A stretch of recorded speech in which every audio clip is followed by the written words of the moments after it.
Let My People Go, a PJ Library book written by Tilda Bowsley, illustrated by Eileen Richard, and read by Janet Newman. A burning bush, and it began. As God told Moses, "Here's my plan."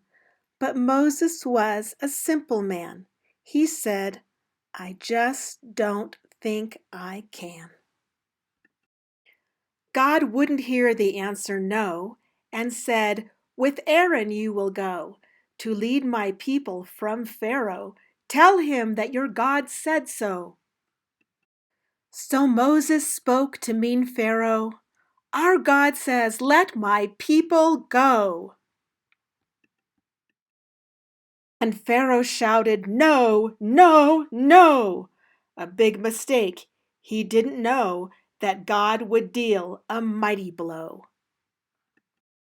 The Egyptians to the Pharaoh said, "No more fish, they all are dead. Their God has turned our water red."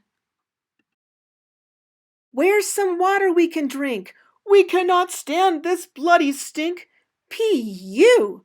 Then Moses spoke to mean Pharaoh, "Our God says, let my people go." And Pharaoh shouted, "No, no, no." Frogs were Pharaoh's next nightmare. He cried, "They're hopping everywhere. Tell God to send the frogs away. Then you can go without delay.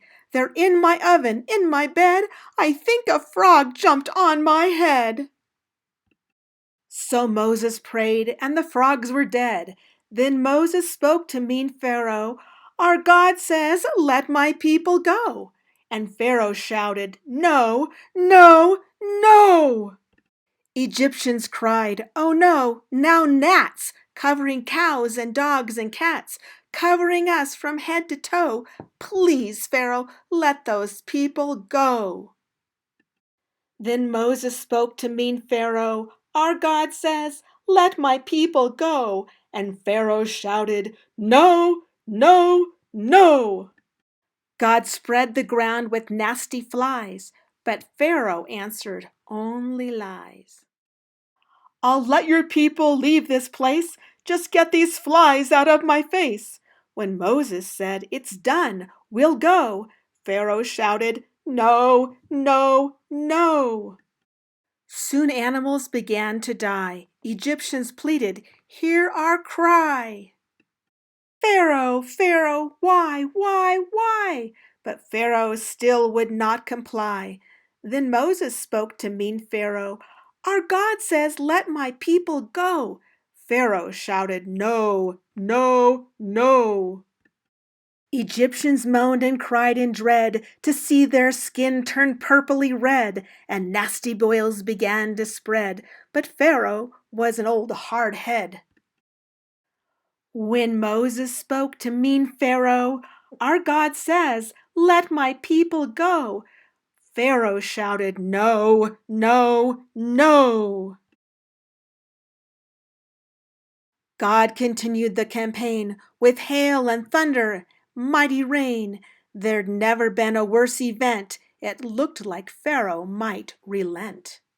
When Moses spoke to mean Pharaoh, "Our God says, let my people go." And Pharaoh shouted, "No, no, no." Now God sent down a new command, and Moses, with his outstretched hand, sent hungry locusts through the land. Pharaoh said, "This I cannot stand. Leave Egypt now as you have planned." But when the people packed to go, Pharaoh shouted, "No, no, no." Then Egypt had 3 days of night, while Israelites enjoyed God's light. So Pharaoh, tired of the fight, said, "Wives and children, all can go. You cannot take your livestock, though." He really didn't mean it so. He soon was shouting, "No, no, no." God through Moses said, "Beware, this plague is bad beyond compare. Death to every firstborn son, from royal born to poorest one. But sons of Israel I will spare, so listen now, you must prepare.